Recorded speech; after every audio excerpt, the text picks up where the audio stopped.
Yeah, so my name is Adam, and today I will talk about adapting a video game into a board game. Uh, but before I start, a couple of words who I am, because we have some guests from abroad, so maybe a couple words about that. So I start my journey into the board game industry about 2012, and yeah, this is how I look like then. As you can see, much better with the makeup. Uh, and I didn't start it like most people do, because I don't start as a designer. I have crazy idea to create my own company. Uh, Not very good idea, but maybe later a couple of words about that. So we, with a couple of colleagues, create historical games factory, and of course we created because we want to publish our games. This was the main reason. It wasn't very successful project, but we published couple of games, and I think to 2016, this was the year when I realized that this is not what I want to do, because you know, when you run a company, it really take a lot of your time, and when you spend that time on managing everything and talking with the printing houses, etc., you don't have time to design. And I think that okay, this is not what I want to do, because I don't design games. Instead of that, I spend my time to be a businessman, and this is not my cup of tea. So in 2016, I decided to quit, and I start working as a freelancer designer who work with many publishers and focus only on the design. And to be honest, this was probably the best decision in my professional life. And this is how it also looks like today. During that time, I published close to 30 games, and this is also interesting, because the first 5 years when I ran the company, it was like 7 or 8 games, and after that everything else. So as you see, it really changed everything. Some of my titles are not very well known. Other you probably see somewhere. And one of the titles that will be today important is Frostpunk here, because creating a Frostpunk was a long journey, really long, and during that journey, I have many thoughts about adapting a video game into a board game, and I want to share this experience with you. Maybe it will be useful, because I think we see growing trends of board games based on any intellectual property, but especially video games. Adam, may I chip in for a second?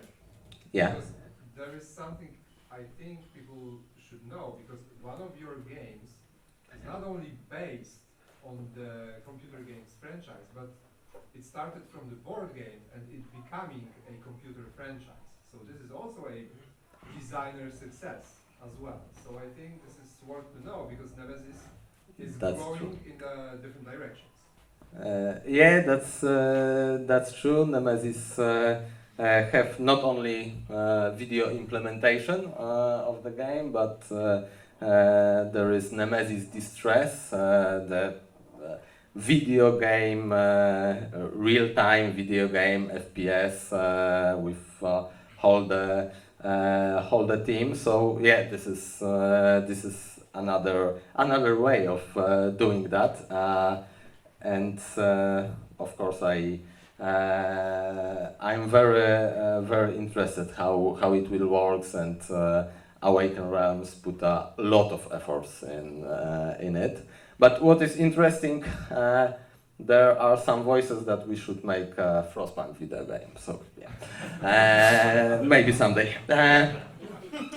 Okay, so I divide the whole process into 4 steps, and of course I divide it after I designed Frostpunk, because when you it's not like you know, making a recipe before, it's always after, when you sit and think about how it was done. And the step 1 is quite easy. This is the research, and when we talk about research, when you're creating board game based on video game, this is kind of fun, because what you should do is to play the game. We like playing games, and what is important on that stage, you should play it as a player. Don't overthink anything on that stage. Don't try to understand everything. Just play the game and ask yourself one question: do you like it? Because this is the question, in my opinion, you should ask yourself before you decide to make that adaptation. Because I don't think we should make an adaptation of a game we don't like. Of course, we don't have to love the game. This is not a thing here, but I cannot imagine designing a game based on something I don't like. You know, I think the video game is crappy, and now I try to make a good board game from it. I know this can be sometimes tough decision, but in my opinion, really it will be bad for you, because as I said, designing a game is a long process, sometimes frustrating process, as everybody here know, and adding to that some additional obstacles is not good idea. Not good idea for you, for the publisher, for the players, and for the game itself. So be brave and don't do it if you don't like the game. But if you like the game, we have a couple of another steps you should take. Next thing you should do is to play the game even more, but now with some different attitude. You should look at the game from the designer perspective and try to understand how it works, what the game is about, what systems this game use, and in what purpose also. And those things are important for you, because this is how you will try to find what I call soul of the game. And first question here in my step 2 is to define the game. What the game is in its core. Is it I don't know, time management game? Is it resource management game? Is it race game, fighting game? Try to define the genre. Of course, it will not help you very much on that stage, because there are many games in the same genre in most cases, but it leads you to the next step and next question. Okay, if we know what the game is and what the game have, what similarities the game have with other games, we have to ask ourselves what makes this game unique, because this is what is really interesting for us. What makes Frostpunk and not any other city building survival game. And the thing you define here will be really crucial for the whole process, because you should, from those pillars are your base to build your board game. and thing you should do is to build your core mechanism of your board game around those unique things. Because if you do that, people who will play your game will see, okay, this is important. This is not just the team in that game. This is really important part of system you use and player use during play. Of course, it's not important what mechanic you will use. It can be worker placement, it can be dice drafting, it can be deck building. It's not important because board games are different medium and we can use our tools, not the tools from the video game. What is important is that unique things you find before are the part of the core mechanism. When you have that, and it takes a little time, and couple of iterations in most cases, but when you have that, the next thing will be shrinking the game. But before, let's jump into the Frostpunk example. Okay, so the Frostpunk is, in its core, is survival strategy game or city building game with resource management. But again, this gives us nothing. There are plenty of games that we can define like this. So I asked myself, okay, what things are really unique for the Frostpunk? And when I talk about unique things, important part, I don't talk about visual parts, yeah, and those aspects, because this is not my job. I'm the guy who creates rules and systems. So what two things I find in Frostpunk really unique? The first thing is society management. Of course, it's not true that this is the only game with society management in the whole world, but in the Frostpunk this is really huge. We have three different types of citizens in the game. We have workers, engineers, children. We have discontent and hope track here that can end your game because those are losing conditions. And also all the moral choices, so important for 11-bit studios creation, are also based on that society management. What we can add here on the top of that, we have all loss mechanic. Yeah? Introducing the new loss in the game are very, very important part of Frostpunk, and I don't think I know other games that use that many aspects of society management. What is the second thing with the Frostpunk? We have it in the name. This is not cyberpunk, this is not steampunk, this is Frostpunk. And when we talk about survival games, there's always great danger, yeah, because we have to struggle with something. And in Frostpunk, the great danger is cold, is the weather itself. And again, this is not about seeing snow on the screen. I'm not talking about that part.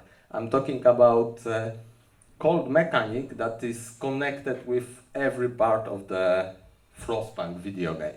We have, of course, the generator in the center of our city, and it makes our city building totally different, because when you put a building close to that, there will be warmer and people will not sick so often, or maybe they will not die, which is kind of important in that game. Also, we have one resource strictly connected to that. We have coal, and there is no other reason to have coal in the Frostpunk, only to use it to fight with the overwhelming cold. Any aspect of this game is really connected with the cold mechanic, and this really makes the Frostpunk very, very unique game. So those two things are my pillars, and I built with guys from Glass Cannon Unplugged I built the core system of Frostpunk around them. But when you have the core mechanic, it's time to shrink your game. And this is the hard part. And sometimes designers just skip that part, and this is not a very good idea. Why? Because, again, video games and board games are different medium. This is not the same. We use different tools, and what is more important, we have different limitations. And I will talk about that in couple of aspects. First aspect is space.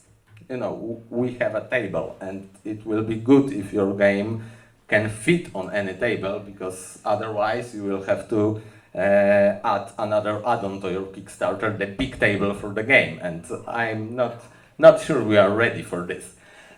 We cannot scroll the screen in board game industry. This is not how it happens. So the space is really important. Next thing, of course, are components, because you know, adding new thing into a video game, adding more of the same is very easy. It's very easy and it's quite cheap. Of course, we have the same design limitation, but we don't have limitation like in board games where any additional thing have physical representation. Yeah, we want to add a sword to our game, so we have to add a token card, die, anything, and it makes your game much more expensive, and also it will be heavier, and on both meanings of that word. Next thing, and this is the biggest advantage of video games, upkeep.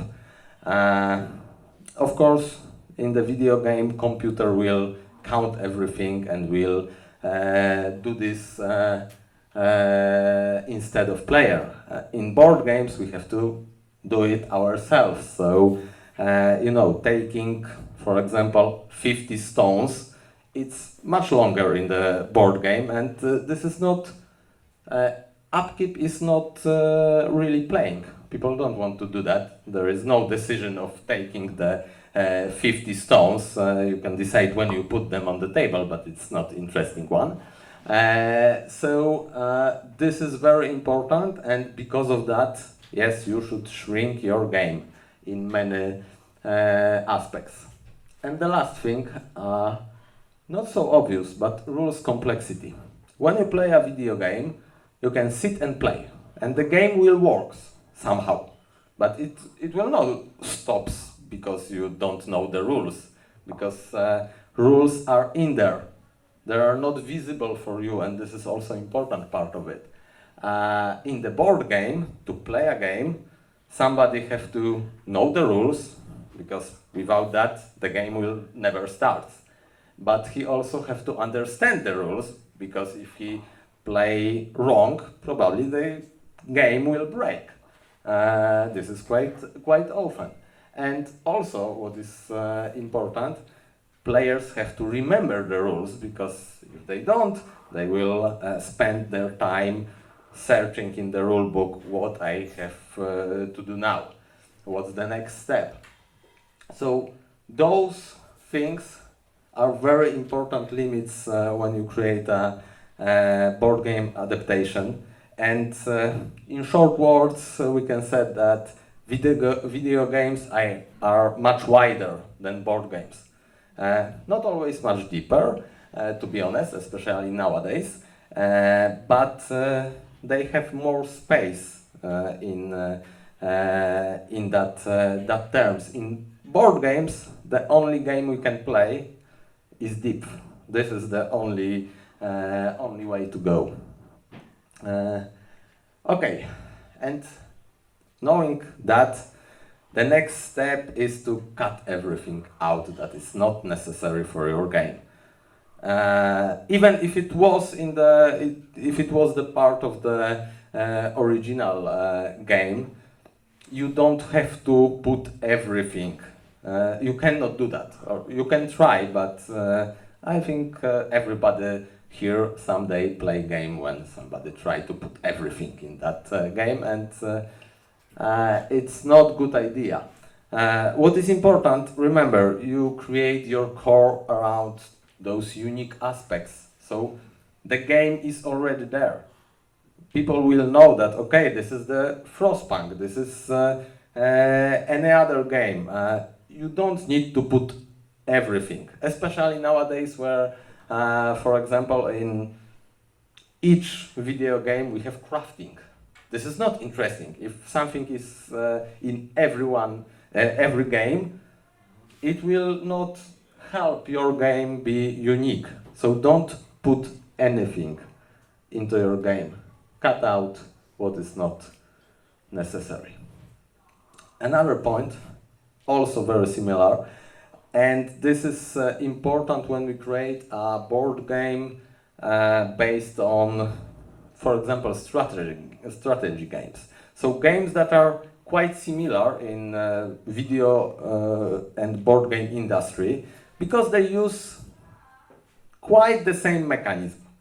When you try to adapt fighting games, you cannot use the same mechanism. It will not work very well. But here you can have temptation to get what you find in the original video game and put it one-to-one into your board game. And this is really bad idea because again, different medium, different tools. So it will not work because there are also different expectations from players. For example, I think most of you play Heroes of Might and Magic, yeah? And in that game we have very simple mechanic. When we found some resource on the board, this is the random number of resource. And we accept that when we play video game, this is okay. But now imagine the board game where we find a resource and roll a die, and you have 6 and I have 1. This is quite frustrating for the board gamer, yeah? So things that works in video games not always works so well in the board game. This is also with the output randomness. This is also very often mechanism that works quite well in the video game industry, and in board game industry I think we don't like it very much. Okay, so how the shrinking the game looks like in Frostpunk. First thing, we remove steel from the game. From the core game there is one scenario when you can find steel, but in the base game there is no steel. So we have 4, not 5 resources. Why we decide to do that, and we have a lot of discussion about that, because when you look at those resources, we have coal, as I said, you use it to run the generator. You have food, and we know why the food is in the game, because people will die without it. We have steam core, which is a fancy resource to make new technologies and all stuff like this. And we of course have wood, which is just building resource. And steel is another building resource. It's like upgraded wood.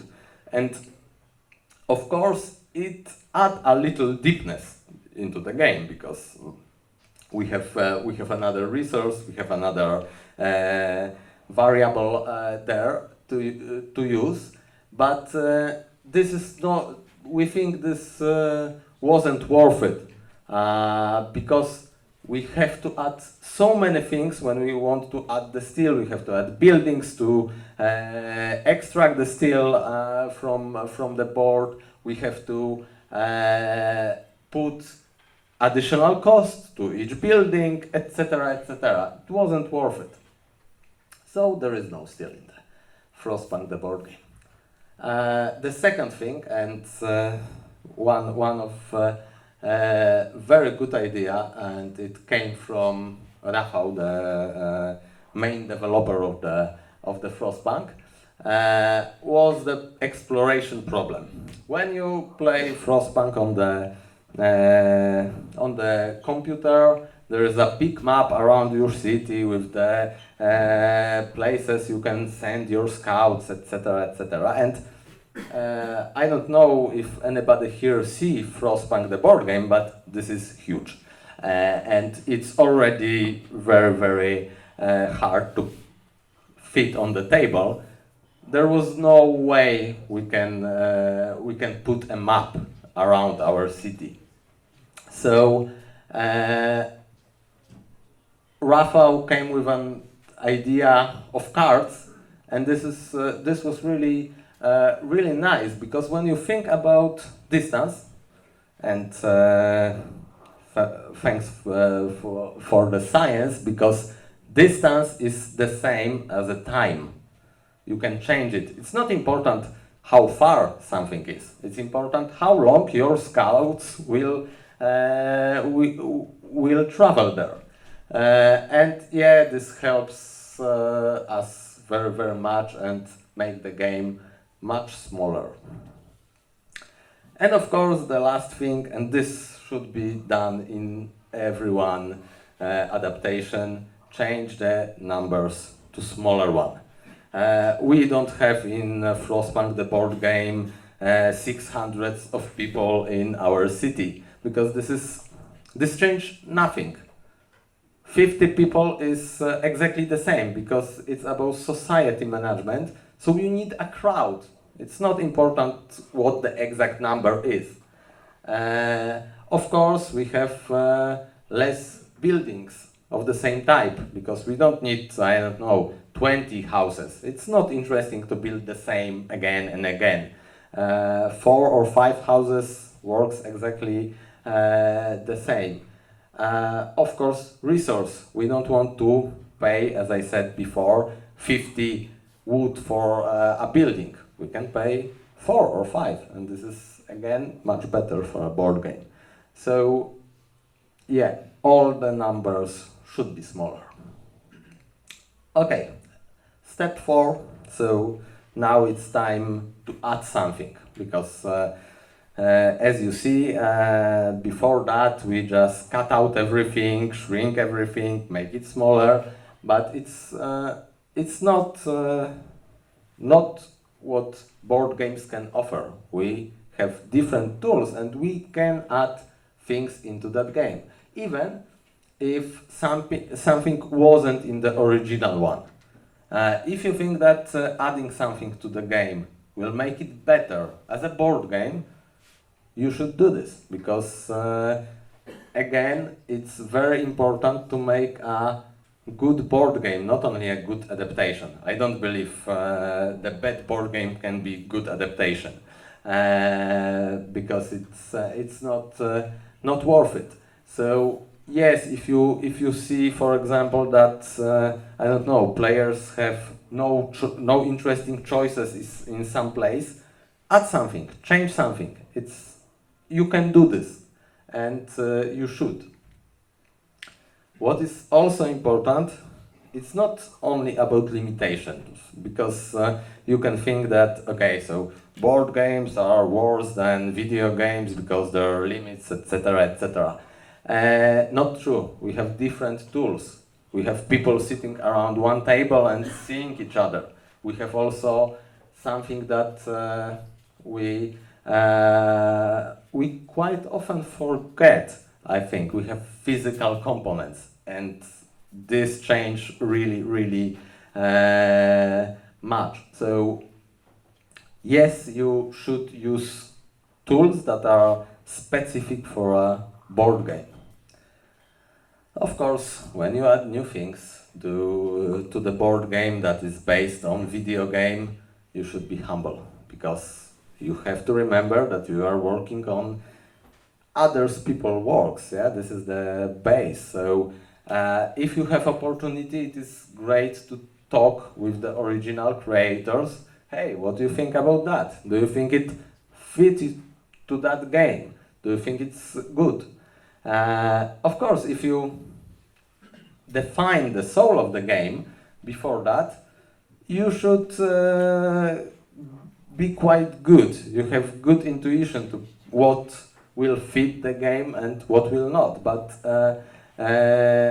really respect that you are working on other people's work. Okay, and now again to the Frostpunk examples. First thing, in the video game we have two tracks, as I said before, hope and discontent. And this is really flat tracks in the video game. When the hope goes down to 0, you lose. When the discontent goes to 100, you lose. And this is the main purpose of this track. And we keep that. But also, when we put tracks on the board and then we put a token to move on the tracks, we realize that we have some design space here for interesting decision and interesting choices. So we decide to put different types of tokens. Those are hope tokens, those are discontent tokens, and those tokens tell us something more about our community, about our society. And players can use them. Players can spend care to help somebody better, to cure someone. If you have anger, active anger token on the discontent track, there is a big chance that some event might finish with a fight between people from your city. So there is a lot of interesting choices here, and the price wasn't really big because we need those tracks either way. Next thing, citizens cards, and this is interesting because of a couple of reasons. First of all, when I talk about space and video games, I said that we have no limits there. We can scroll the screen to the infinite, but of course this is true. But also we don't see all information all the time, and this is big difference because we have all that pop-up screens, all that menus we have to check. We don't see everything. In board game, we see everything on the table, if the light is good. But we can have opportunity to do that. And this is why, special abilities of specific citizens or something like this are not very common in video games, because this is really hard to put into a video game. You have to click on something and then activate it. In a board game, it's the easiest mechanism ever. Give people cards to their hands and said, okay, those are your special citizens with names, what was also important for us, because we try, but sticking the name into a meeple doesn't work.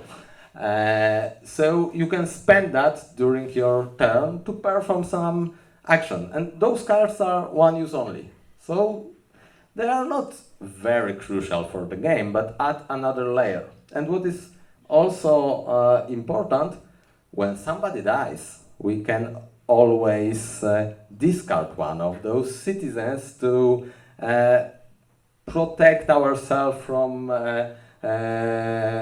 some consequences of that death.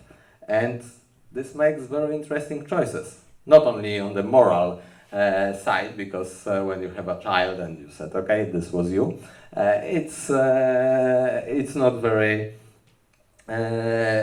funny, but there is a lot of mechanic choices, interesting choices during the game. When you use the ability, do you spend it or do you sacrifice that person to prevent yourself from some of death consequences? Okay, and the last thing, and yeah, I don't tell this very often, but this is the thing I'm proud of. The big generator cube tower. Of course, from the beginning, Glass Cannon, no, they want the big miniature in the box, big generator miniature, because this is very emblematic for the Frostpunk, and also, yeah, it sells better on the Kickstarter, everybody knows. But when when publisher came to me and said something like this, oh, put that big miniature into our game, I start to think, okay, how I can use that to make it not only visual thing, that will be stand in the center of the table and make other thing invisible. How I can use this to put this into the system, how I use this to make some mechanic around that. And in Frostpunk we use the idea from Shogun, Ameriga and other games like this, because each round you spend some coal to run the generator, and after that round you put all the coal you spent, put them into the tower, and as we know, some of the cubes will fall down, some will stay into that tower. And the cubes that are here in the under the generator are cubes that tells you how much damage take the generator because of running, because of overheating. And this is really unique experience. Video game cannot do that. You feel like playing roulette when putting the cubes and crossing your fingers to don't fall too much, because your generator can just explode and finish your game. So you try to avoid that. This was a lot of works, a lot of Excel and a lot of prototyping. Thanks for Przemek, because he helped us with that and create many models with changing some things inside that generator to make it working as my Excel shows, and it was not very easy. But yeah, it works, and this is an example when we use tools from board games that video games cannot offer. Okay, so just to summarize everything. Adaptation is not a copy. If you try to make adaptation taking everything from the video game and putting it into your board game, you will create very weird monster, because it will be worse version of the computer game, and we don't need something like this. What you should do is to try to make board game as good as you can using the board game tools, but build the core mechanism of that game around iconic things from the original source. And then people will play good game and always will know, okay, I'm playing this one, I'm playing Frostpunk adaptation or any other video game adaptation. Okay, thank you for that. I think I'm in time.